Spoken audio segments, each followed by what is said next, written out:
के हमारे पदाधिकारी, हमारे स्टेट प्रेसिडेंट्स, हमारे पूरे MLAs, MPs, MLCs, ये सब यहाँ पर आए हुए हैं। कुछ ही देर के बाद ये कॉन्फ्रेंस यहाँ पे मीटिंग हॉल के अंदर यहाँ पे शुरू होने वाली है। यहाँ पे हम लोगों ने, चूंकि एक क्लोज डोर है, तो इसमें सिर्फ state presidents, MLAs, MLCs, MPs रहेंगे। बेसिकली ये है कि MIM पार्टी अब पूरे देश भर में फैल चुकी है और बहुत अच्छा हमें रिस्पांस मिल रहा है। तो तमाम स्टेट प्रेसिडेंट्स को हम बुला के, MLAs को बुलाकर अपने अपने राज्यों की रिपोर्ट क्या है, इश्यूज क्या है, हम कैसे वहां पर पार्टी को और स्ट्रेंथन कर सकते हैं, ऑर्गेनाइजेशन सेटअप और कैसा मजबूत कर सकते हैं। तो एक कलेक्टिवली जो देश का जो माहौल है उसके ऊपर भी चर्चा करने के लिए यहाँ पर सभी इकट्ठा हुए हैं। तो this is the basic purpose of this national conference. ये प्रेस कॉन्फ्रेंस खत्म होते ही आप लोग यहाँ से जितनी जल्द चले जाएं, क्योंकि because we already late for the meeting. और ये मीटिंग आज के दिन यहाँ पर स्टेट प्रेसिडेंट्स, MLAs, ये वो जैसा मैं बताया उनके साथ होगी। कल दूसरी मीटिंग हमारी चेंबूर में है, ओमेगा बैंक्वेट के अंदर। वहां पर तकरीबन हमारे 1000 to 1200 हमारे जितने भी ऑफिस बेयरर्स हैं पूरे देश भर के। ऑफिस बेयरर्स मतलब डिस्ट्रिक्ट प्रेसिडेंट्स है, सिटी प्रेसिडेंट्स है, यूथ विंग है, वुमेन्स विंग है, हमारे कॉर्पोरेटर्स है, जिला परिषद के सदस्य है, नगर पंचायत के सदस्य है, ये देश भर से आए हुए हैं। तो ये एंट्री भी बड़ी रिस्ट्रिक्टेड हमने किए है, because everybody wanted to come, सब जने आना चाहते थे इसमें, लेकिन हमने आई कार्ड दिया हुआ है। तो क्योंकि हम इसके ऊपर एक गंभीर चर्चा करना चाहते हैं। साइमल्टेनियसली हमारी सोशल मीडिया की टीम जो है, वो सोशल मीडिया की टीम का हमारे पास एक वर्कशॉप साइमल्टेनियसली चलेगा। इस मीटिंग के अंदर है तो हमारा ऑर्गेनाइजेशन सेटअप को कैसे मजबूत किया जा सकता है, इसके ऊपर एक वर्कशॉप रहेगा। So these are basically the issues जिसकी वजह से हम यहाँ पर इकट्ठा हुए हैं। तो थैंक यू वेरी मच। अब आप लोगों के जो भी दूसरा मुझसे ये है, अब यकीनन आप लोग ये सवाल करेंगे और उसका जवाब मेरा देना जरूरी इस वजह से है कि मैं उस क्षेत्र से आता हूं जहां पर सरकार ने कल एक नई छेड़ कर दी है कि हम औरंगाबाद शहर का नाम बदल दिए हैं करके। हमने हमेशा से ही इस तरह की जो सरकार की कोशिशें रह रही है कि किसी सड़क का नाम बदल दो, किसी बगीचे का नाम बदल दो, किसी रेलवे स्टेशन का, एयरपोर्ट का नाम बदल दो, शहरों के नाम बदल दो। देखिए, मुद्दों का हमने पहले से ही विरोध किया है और इसलिए किया है कि इतिहास अच्छा हो सकता है, इतिहास बुरा हो सकता है। आप इतिहास के पन्नों को किताबों से फाड़ सकते हैं, आप अपने बोर्ड को वहां से हटाकर अपना बोर्ड लगा सकते हैं, लेकिन इतिहास इतिहास है। औरंगाबाद शहर एक तारीखी शहर है, एक हिस्टोरिकल वर्ल्ड ओवर एक इम्पॉर्टेंट शहर है पूरी दुनिया के अंदर। पूरे वर्ल्ड में अगर 2 वर्ल्ड हेरिटेज मॉन्यूमेंट्स कहीं पर है तो वो हमारे औरंगाबाद के अंदर है। आप कितना कन्वीनियंटली है तो शहर का नाम बदल देते हैं, उसका रिपरकशंस, उसका इम्पैक्ट क्या होने वाला है, फाइनेंशियल इम्प्लीकेशन कितना होने वाला है। जो हमारे स्टूडेंट्स हजारों की संख्या के अंदर बाहर पढ़ने के लिए गए हैं, उनको अब कितनी दिक्कतों का सामना करना पड़ेगा, सारे डॉक्यूमेंट चेंज करने पड़ते हैं। तो ये सब चीजों को देखते हुए हम इसका विरोध पहले से भी करते आए हैं। हमने तो औरंगाबाद के अंदर एक भव्य मोर्चा भी निकाला था and people from all cast, religion, सभी लोग उस मोर्चे के अंदर शामिल हुए थे जिन्होंने ये कहा था कि नहीं, हमको औरंगाबाद शहर का नाम ही रखना है करके। आज सरकार के पास आंकड़े हैं, आज सरकार के पास नंबर्स है, हुकूमत है, तो एक तरीके से डिक्टेटरशिप हो गई है कि लोगों को कॉन्फिडेंस में लिए बिना, भाई मेरे शहर का फैसला मेरे शहर की जनता तय करेगी, ना कि मुंबई में बैठे हुए उद्धव ठाकरे साहब करेंगे, ना एकनाथ शिंदे साहब करेंगे, ना देवेंद्र फडणवीस साहब करेंगे। इसमें आप कम से कम आके हैं तो हमारी जनता से, औरंगाबाद में रहने वाले लोगों से, उनसे ये पूछिएगा। उसमें अब चूंकि नाम बदल चुके हैं आपने, तो मैं आपसे ये सवाल करना चाहूंगा कि आपने इस शहर के लिए, अब चूंकि इतने महान शख्सियत के नाम के ऊपर आपने ये किए हैं, तो कितने 1000 करोड़ रुपए का पैकेज दे रहे हैं ताकि इस शहर को हम अंतर्राष्ट्रीय दर्जे का सबसे बेहतरीन शहर बना सके। मेरा ये सवाल सरकार से ये है कि अब चूंकि नाम बदलने का आपने फैसला ले ही लिया है, तो क्या जिस शहर के अंदर 8-8 दिन के बाद आज भी पानी मिलता है, वहां पर कल से हर रोज पानी मिलने वाला है? इसका जवाब दे दे देवेंद्र फडणवीस साहब। क्या जो मेरे जिले के अंदर शेतकरी आत्महत्या कर रहे हैं अब आत्महत्या नहीं करेंगे क्योंकि शहर का नाम बदल गया है? क्या मेरे शहर के जो बेरोजगार है, जो नौकरियों की तलाश के अंदर है, क्या उन्हें अब नौकरियां मिलने वाली है? इसका जवाब एकनाथ शिंदे साहब, उद्धव साहब दे दे करके उसको। जब आपके पास दिखाने के लिए कुछ नहीं रहता है तो इन्हीं मुद्दों को आप इमोशनल इश्यू बनाकर किस तरह से लोगों का मन डाइवर्ट करना है, ये सब साजिशें रची जाती है। हमने पहले भी इसका विरोध किया था, आगे भी जो लीगल तरीके से है वो लीगल तरीके से हमारा विरोध जारी रहेगा। ऑलरेडी ये मैटर हाईकोर्ट के अंदर है। आज सरकार जो एक मैटर सब जुडिस है उसके ऊपर फैसला ले लेती है तो इसके जरिए सरकार ने एक मैसेज भी देने का काम किया है कि अब हम अदालतों को भी नहीं मानेंगे, हम अदालतों का भी नहीं सुनेंगे, हम फैसला करने वाले हैं करके। वरना ये मैटर जब तक अदालत इसके ऊपर फैसला नहीं सुनाती तो सरकार को कोई ऐसी जल्दबाजी नहीं थी कि करने के लिए, लेकिन इसके जरिए सरकार ने एक मैसेज भी देने का काम किया है कि हम सुप्रीम है, हम फैसला करेंगे, हम अदालतों को भी नहीं गिनने वाले हैं करके। So this is very unfortunate, we condemn this. और बेसिकली देखिए ये जो मुद्दा है इसके अंदर आपसी जो लड़ाई है, पहले है तो उद्धव साहब की जब सरकार थी कांग्रेस और एनसीपी के साथ में, तब उन्होंने है तो कैबिनेट के अंदर डिसीजन ले लिया बाहर निकल कर आके, और उस कैबिनेट के अंदर जब डिसीजन लिया गया है तो इक्वली गुनहगार जो थे वो सो कॉल्ड सेक्युलर पार्टीज अपने को कहने वाले कांग्रेस और एनसीपी भी उसके अंदर शामिल थी कैबिनेट के अंदर जब ये फैसला लिया गया था। उसके बाद जब उन्होंने फैसला ले लिया कि संभाजी नगर नाम रखने का है करके, तो एकनाथ शिंदे साहब और देवेंद्र फडणवीस साहब को लगा कि साहब ये इन्होंने नाम दिए हुए हैं, मुझे इसके अंदर कुछ ना कुछ तो बदलाव करना पड़ेगा, नहीं तो है तो ये क्रेडिट लेके चले जाएंगे। तो उन्होंने इसके आगे छत्रपति लगा दिया कि अब शहर का नाम ये रहेगा करके। उसमें मेरा ये कहना है कि जितने गुनहगार शिवसेना और भारतीय जनता पार्टी है, कांग्रेस और एनसीपी के मंत्रियों ने साफ तरीके से कहा है।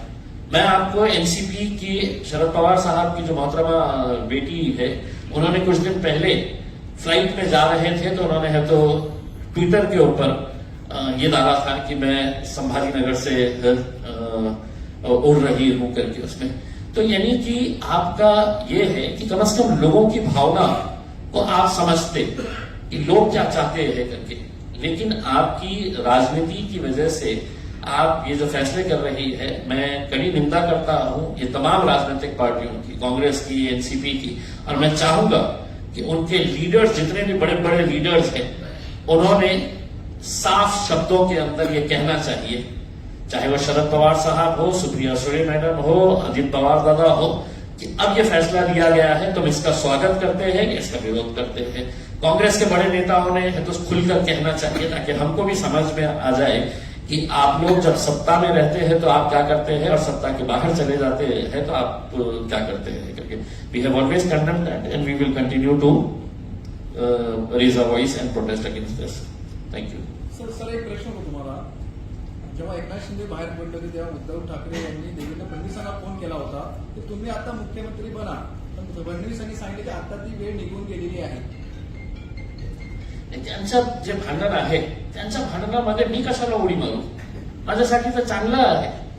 माझी तर प्रार्थना असणार आहे की हे तर जो 2 गट झालेले आहे शिवसेनेचे, त्या 2 गटाच्या ऐवजी 3 गट होऊ द्या, 4 गट होऊ द्या, तुम्ही भांडत राहा, पण हे एक नक्की आपल्याला सांगतो की या भांडणामध्ये जे मराठी माणसाला मागे टाकण्याचा जे प्रयत्न भारतीय जनता पार्टीने केलेला आहे, एकनाथ शिंदे साहेबांना असं वाटत असेल की मुख्यमंत्री आहे, नाहीच आहे।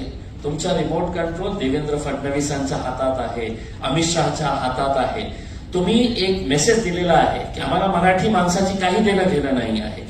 उद्धव ठाकरे साहेब जेव्हा आले होते सत्तेमध्ये फक्त कुर्सीसाठी काँग्रेस आणि राष्ट्रवादी काँग्रेस सोबत तुमचा जन्मच झाला होता, तुमच्या पार्टीचा जन्मच या मुद्द्यावर झाला होता की आम्ही काँग्रेस आणि राष्ट्रवादीचा विरोध करणार आहे म्हणून आम्ही शिवसेना स्थापित केलेली आहे। फक्त कुर्सीसाठी तुम्ही केलं, आणि आता एकनाथ शिंदे साहेब जे करत आहे ते मराठी माणसांच्या डोक्यावर गुजराती लोकांना कशा आणून तुम्ही बसवलेले आहे हे मराठी लोक कधी तुम्हाला माफ करणार नाही। ये पार्टी के जो है सवाल अब ओवैसी साहब। अधिवेशन को लेके पहला राष्ट्रीय अधिवेशन क्या अपना वक्त भी मेरा वक्त भी बचाइए और इम्तियाज साहब ने पूरी तफसील डिटेल आपको बता दिया है, तो उसको रिपीट मत करिए। अगर आपको कोई सवाल है तो उसको पूछ लीजिए। और कितना टाइम है? हाँ, तो आपके पास 15 मिनट है। 1 2 3 4 5 6 तो 20 सवाल आप पूछ सकते हैं मेरे से। तो मैं गिनूंगा, 20 सवाल के बाद मैं जवाब नहीं दूंगा। तो आप लोग अब आप डिसाइड कर लो। हाँ, विदाउट माइक चलिए 5 पकड़ लीजिए, 25 कर लीजिए।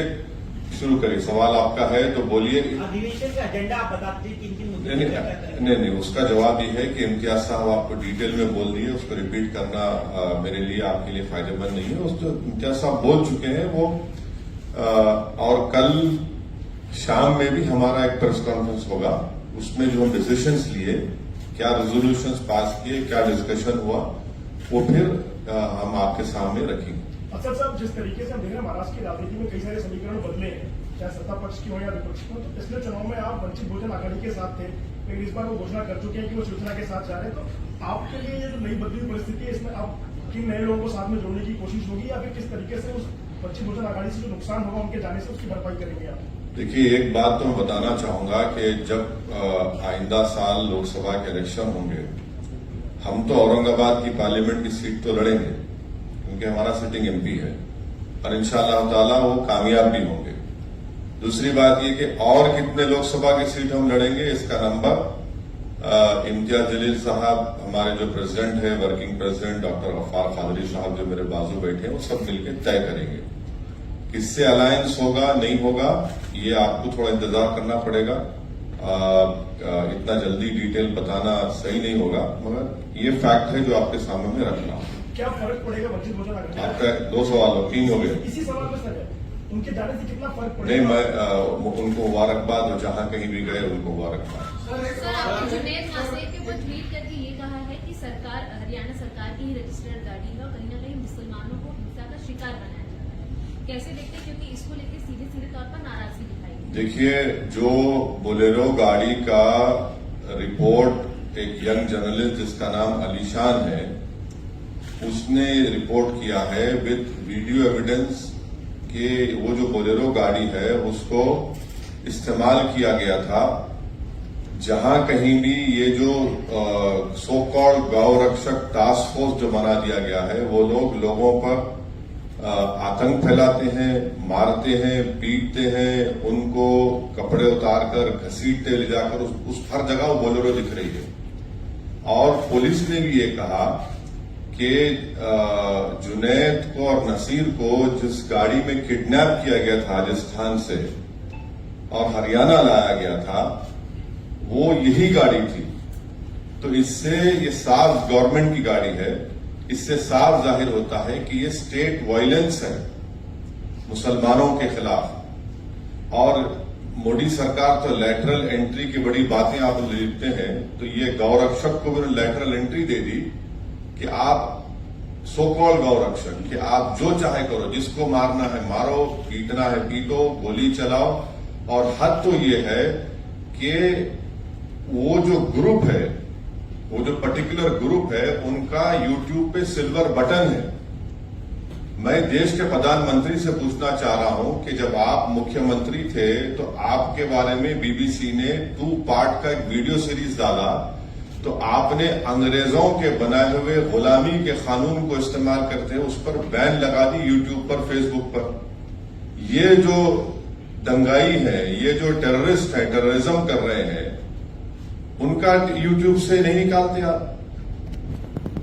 क्यों नहीं निकालते? क्योंकि आपका एक पॉलिटिकल पर्पस सर्व हो रहा है। वो क्या है कि मुसलमानों के खिलाफ एक नफरत को पैदा करो।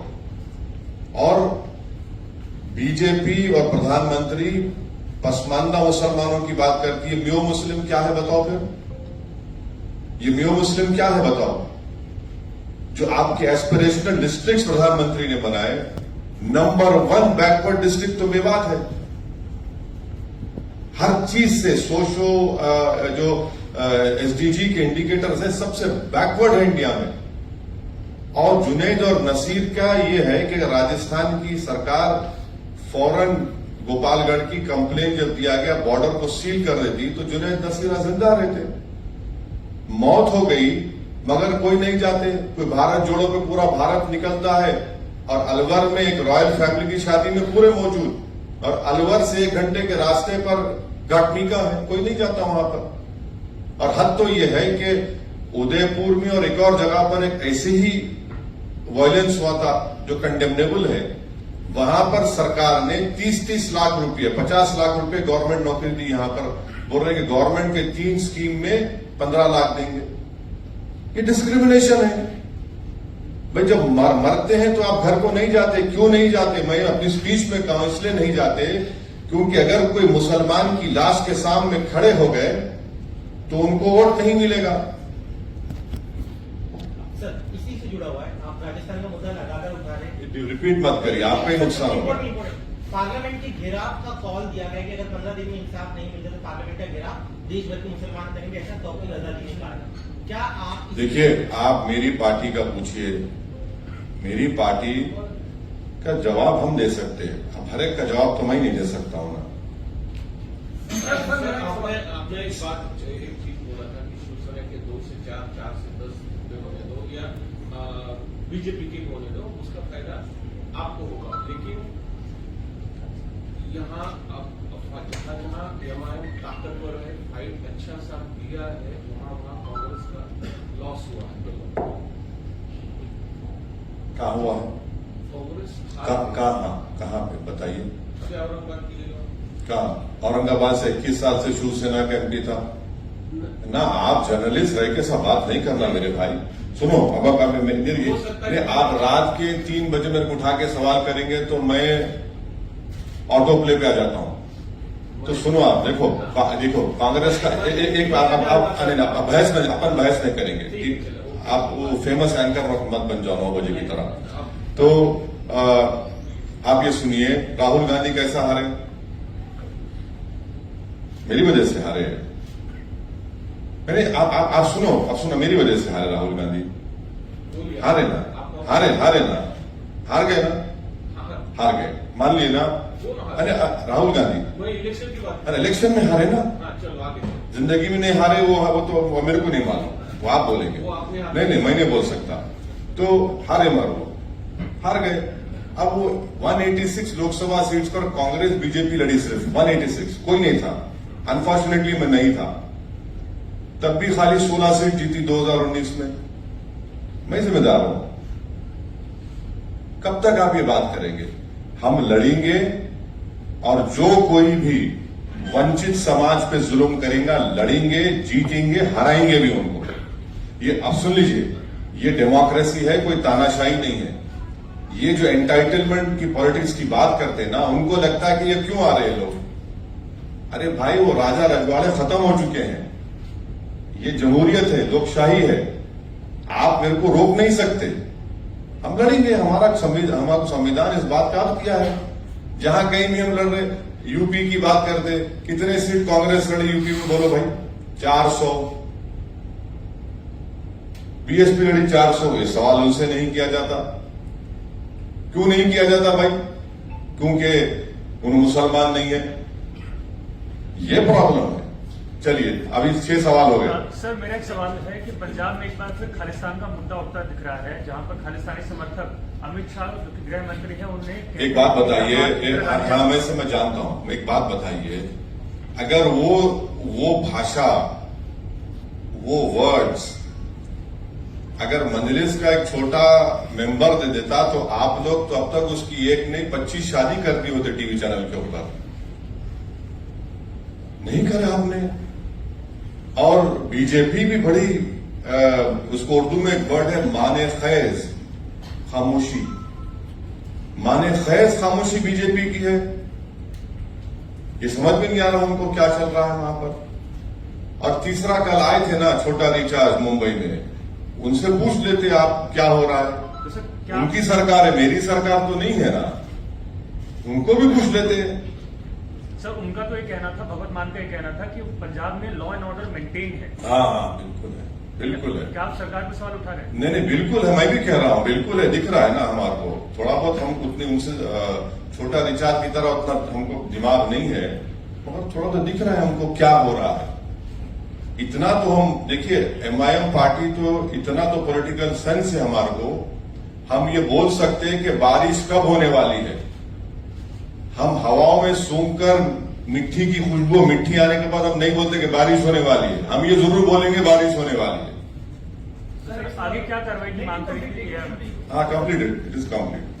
सर एक सवाल है, मुझे दो सवाल है, लेकिन पहला सवाल ये है कि जिस तरीके से आप लोग आपने जिक्र किया कि डेमोक्रेसी है, हाँ? जिस तरीके से आपने बोला कि यहाँ पर डेमोक्रेसी है, तानाशाही नहीं है, हाँ। तो इसी से जुड़ा सवाल ये है कि जिस तरीके से आपने देखा शिवसेना के बारे में जो हुआ, इलेक्शन कमीशन ने जो डिसीजन दिया, तोड़ मोड़ पर जो भाजपा ने सरकार बनाई शिंदे के साथ में, हाँ। लेकिन बाद में जो इलेक्शन कमीशन ने जो डिसीजन दिया, बिल्कुल। जो चुनाव चिन्ह था वो चला गया। हाँ। क्या इलेक्शन के कमीशन के निर्णय के ऊपर आप किस तरीके से देखते हैं? ये पहला सवाल। और दूसरा सवाल ये है, हाँ, बोलिए दूसरा सर। सवाल ये है कि आपने देखा कि कल उद्धव ठाकरे से अरविंद केजरीवाल मिले, जैसे कि सब लोग अभी बोल रहे हैं कि छोटी छोटी रीजनल पार्टियां एक साथ आकर अच्छा। बीजेपी से लड़नी चाहिए, तो आपका एजेंडा क्या है? सबसे पहली बात तो ये बताइए, आपका सवाल ये भी होना चाहिए था, अगर आपका इख्तियार है, कि बिहार में मेरे 4 एमएलए को तोड़ दिए कांग्रेस राजद, वो अच्छा काम था क्या? बोलो, आपको पूछना चाहिए था। जब यहां गलत हुआ तो वहां सही हुआ क्या? क्योंकि ये सेकुलरिज्म के ठेकेदार हैं, ये चंगेज खान की तरह काम करेंगे तो नहीं, वो उनको चंगेज मत बोलो। यहां पर होगा महाराष्ट्र में तो चंगेज हैं जो भी कर रहे हैं। अरे भाई, चंगेज दोनों जगह पे होता है ना, एक जगह क्या होता है? दोनों जगह होता है। सर डॉक्टर उदित राज जी का कहना है कि अगर मोदी जी आपकी राजनीतिक कब्र न खुदी तो देश की खुद जाएगी। कौन बोले ये? डॉक्टर उदित राज है, आईएनसी से है, कांग्रेस पार्टी। क्या बोला उन्होंने? उन्होंने कहा कि अगर मोदी जी आपकी राजनीतिक कब्र न खुदी तो देश की खुद जाएगी, दोनों में से कुछ एक जरूर होगा। नहीं, मैं तो इस पे नहीं बोल सकता मैडम। मैं खबर बनाने का एक्सपर्ट नहीं हूं, मैं जिंदा रखने वालों में का एक्सपर्ट हूं। अब जिसकी खबर बनेगी उन्हें फूल चढ़ाएंगे, मैं नहीं बोल सकता इस बारे में। बात हो रही है नहीं, दोनों दिया मैं। आप एक सवाल का भी जवाब है, इलेक्शन कमीशन के डिसीजन के ऊपर मैं दोनों दिया हूं ना, मैं दोनों दिया हूं, दूसरा जवाब था कि मैं दोनों दिया हूं। आपको पसंद नहीं आया तो कबूल कर लो आप। मैं आपकी जरूरी नहीं है कि आपको मुतमईन करके जाऊं। रीजनल पार्टी के ऊपर एडमिट हाँ ठीक है, जब चुनाव, हम पहले ही इंट्रोडक्शन में आपने सवाल किया था, उसका जवाब दिया हूं। आप अटेंशन नहीं है, बोलिए। मेरा सवाल ये है कि लास्ट महीने भी और इस महीने भी वाशी में, जहां नवी में सकल हिंदू समाज की एक मोर्चा होने वाली, लव जिहाद और गौ स्लॉटर को लेकर, सर इसके बारे में आपका क्या बोलना? ये उनको चाहते हैं लॉ महाराष्ट्र में जिले में ऐसा हाँ नहीं, ये तो है ना। इम्तियाज साहब ने बोला कि शेतकारी संगठन के लोग वो जो किसान खुदकुशी कर रहे, उस पर कोई धरना प्रदर्शन नहीं होगा। नौजवानों का बेरोजगारी उनका मुकद्दर बन चुका, उस पर कोई बात नहीं करेंगे। पर किस पे बात करेंगे? इन मुद्दों पर, ताकि पूरे माहौल को गर्मा के रखे, एक पोलराइजेशन होता रहे, गंदगी फैलती रहे, और पूरा बीजेपी और आरएसएस, यहां की सरकार उसके पीछे है। इसीलिए उसमें इस तरह के स्पीचेस किए जाते हैं। और सुप्रीम कोर्ट ने भी उसका नोटिस लिया है। सुप्रीम कोर्ट ने कह दिया कि 100 मोटो एक्शन, तो देखते हैं 100 मोटो एक्शन लेंगे नहीं लेंगे। तो बिल्कुल इनका एजेंडा है, यही तो एजेंडा है उनका। सर मेरी तरफ से एक आखिरी सवाल, मध्य प्रदेश में ये कहा जा रहा है कि मदरसों के अंदर योग होना चाहिए, जैसे किसी भी शैक्षणिक संस्था के अंदर योग होता है, वैसे मदरसों के अंदर भी होना चाहिए, जो कि मध्य प्रदेश के कई मदरसों के बच्चों ने इसको अपोज किया है कि हमारे इस्लाम में योग की कोई प्रथा नहीं है, और न कि ये किसी शैक्षणिक संस्था के अंदर कंपल्शन होना चाहिए। देखिए, जो मदरसा खोलते हैं ना, वो आर्टिकल 30 के तहत, फंडामेंटल राइट के तहत खोला जाता है। अब उसमें आप मेरा फंडामेंटल राइट मुझसे नहीं छीन सकते आप। वो मेरा फंडामेंटल राइट है, वो सरकार को समझने की जरूरत है। जब मैं इसको आर्टिकल 30 के तहत खोलता हूं तो आप कैसा किसी को फोर्स करेंगे? सर मेरा एक सवाल है कि मुंब्रा में जो है आपने कहा कि हर जगह हम लोग ताकत से लड़ने की कोशिश करते हैं, हम लोग वहां पर लड़वा दें। आपके 2 बार एमएलए वहां पर लड़ने की कोशिश किया है, एक एमएलए तो आपके जो थे वो छोड़कर पार्टी चला गया, तो आगे जैसे आपने 2 बार देखा कि ऐसा हुआ है, तो थर्ड टाइम आप कैंडिडेट चुनेंगे तो आपने क्या उसके लिए एजेंडा तैयार किया गया है? तो वो जो कहावत है ना, दूध के जले छाछ को भी फूक फूक कर पीते हैं, तो हम दूध के जले हुए हैं। इंशाल्लाह पूरी कोशिश करेंगे कि जमीर फरोश, कफन चोर, बेईमानों को टिकट नहीं देंगे। सर एक सवाल और है कि 2014 में जो है पुलिस कभी भी आपको कहीं भी परमिशन देना नहीं चाहती, हमेशा रोका जाता है, पर 2014 में आपको जिस तरह आप हैदराबाद में घर घर जाकर जैसा आप ट्रेन चलते हैं, उसी तरह आपने मुंब्रा में भी कोशिश की थी कि मुंब्रा में नहीं हुआ। सर आपको परमिशन भी मिली थी 2014 में, मगर आप होटल में रुके रहे, मगर आप नहीं, गलत बात क्या है। वजह? नहीं, गलत बात है। 2014 मुंब्रा में मेरे को परमिशन नहीं मिली। अगर मिलती तो मैं बराबर आता। मैं तो कहता हूं कि अल्लाह ने मुझे पैरों में मेरे पहिए भी पैदा किए हैं, तो चलने का मेरे को बहुत शौक है, मगर परमिशन नहीं मिली। और जब मिलेंगी इंशाल्लाह मिलेंगी, मैं जाऊंगा ना। अभी तो हम इसीलिए मुंब्रा में ही कर रहे हैं सब चीजें, क्योंकि एक महाशय हैं, उनको बहुत आसमान पे उड़ते रहते हैं, वो समझते हैं कि कुछ भी कर लेंगे, ये हम करेंगे। और सर, जिस संयुक्त विपक्ष की बात होगी, जो नहीं रेजोल्यूशन की बात पे क्या कहना है आपको? संभव डिमांड किया है हिंदू परिषद और बजरंग दल बैन होना चाहिए। कौन? आईएमसी। हाँ, आईएमसी क्या आईएमसी क्या है? इतिहाद मिलत कौंसिल। मैं नहीं जानता कौन सा ऑर्गेनाइजेशन। अरे उनसे पूछ लो भाई, मेरे को क्यों पूछते? मेरा असल में 2024 के लिए संयुक्त विपक्ष की जो बातचीत हो रही है, उसमें आप कितनी संभावना देखते हैं, या फिर आप किस तरफ? अच्छा, आप उनसे बात करा दीजिए ना हमारी। आप हम चलो, मैं आपको इसके आ दे रहा हूँ, चलो बात करो। आपको देता हूँ मैं, आपको संभावना नहीं, आपको देता हूँ जिम्मेदारी। चलिए बात कराइए ना, हम तो बहुत बात करा दीजिए। अब मैं तो बोलो बात करा दीजिए। अब वो बात नहीं करके आप लोग चलाते वो टीम, फुला टीम, ऐसा टीम। अरे वो बात करा दो ना। सर ठीक है सर लेकिन एक सवाल उससे जुड़ा हुआ एक सवाल है, आप उसका जवाब नहीं देना चाहते, लेकिन ये जवाब तो दे दीजिए कि अगर रीजनल पार्टी एक साथ आती है तो क्या बीजेपी को टक्कर दे सकेगी? क्या अगले चुनाव में? एक बात सुनिए, आपका एक्सपीरियंस एक बात सुनिए। तेलंगाना में 2014, 2018 के असेंबली इलेक्शन में बीजेपी कैसा हार रही वहां पे, आपको सोचना पड़ेगा। 2014, 2018 में बीजेपी को हरा दिए, बीजेपी नहीं जीती वहां पर। अब इस साल दिसंबर में होंगे, नहीं जीतेगी बीजेपी इंशाल्लाह तेलंगाना में। इसका क्रेडिट थोड़ा तो हमको दो। आटे में जितना नमक डाल उतना तो क्रेडिट दो मेरे को, इतना तो दिल बड़ा कर लो, उतना तो दो। आपको नहीं बोल रहा हूं, आपको नहीं बोल रहा हूं, मैंने आपको क्यों बोलूंगा? मेरा आप मेरे दुश्मन है क्या पर्सनल? आप जर्नलिस्ट है, अपना काम कर रहे हैं आप। सर मेरा सवाल होगा कि शिवसेना टूटने के बाद कई सारे जो पार्टियां हैं वो उद्धव ठाकरे के पास पहुंच रही हैं। आप भी मुंबई पहुंचे, कितनी पार्टियां हैं जो उनके पास पहुंच रही है, उद्धव ठाकरे से मुलाकात करने पहुंच रही है? कल आम आदमी पार्टी पहुंची, उससे पहले सपा पहुंची थी, तो क्या आप वैसे भी पहुंचने वाले हैं उद्धव ठाकरे से मुलाकात करने? सिंपैथी है? नहीं सर, मैं क्यों पहुंचूंगा? मैं जनता के दरवाजे पर पहुंचूंगा। मैं गरीब के घर पे जाऊंगा, मैं जुनैद नासिर के घर पे जाऊंगा। विशालगढ़ में जो परसों दरगाह के सामने शिवरात्रि के दिन जो पटाखे दरगाह की तरफ मारे गए, मैं उस दरगाह के पास जाऊंगा। जिस पे जुल्म हो रहा है उसके पास जाऊंगा मैं। और जो लोग खामोश बैठे हुए हैं वो क्या बोलेंगे फिर? वो तो बोलना चाहिए ना, उन लोगों को कुछ नहीं बोलते। देखते हैं क्या आपका क्या सवाल था? आपके घर पर हमला किया गया दिल्ली में, उससे हाँ। पहले गोलियां चलाई गई थी, आपको लग रहा लगातार आपको? ऐसा है ना, ये नामर्द लोग हैं, इनको हिम्मत नहीं है, तो इनको लगता है कि मेरे घर पे आके तो पत्थर मारेंगे। मैं इन लोगों से बोलूंगा कि बेटा नेक्स्ट टाइम जब तुम आएंगे मेरे को बोल के आना, मैं रहूंगा घर पे, जब पत्थर मार के दिखाओ। अरे क्या है ये?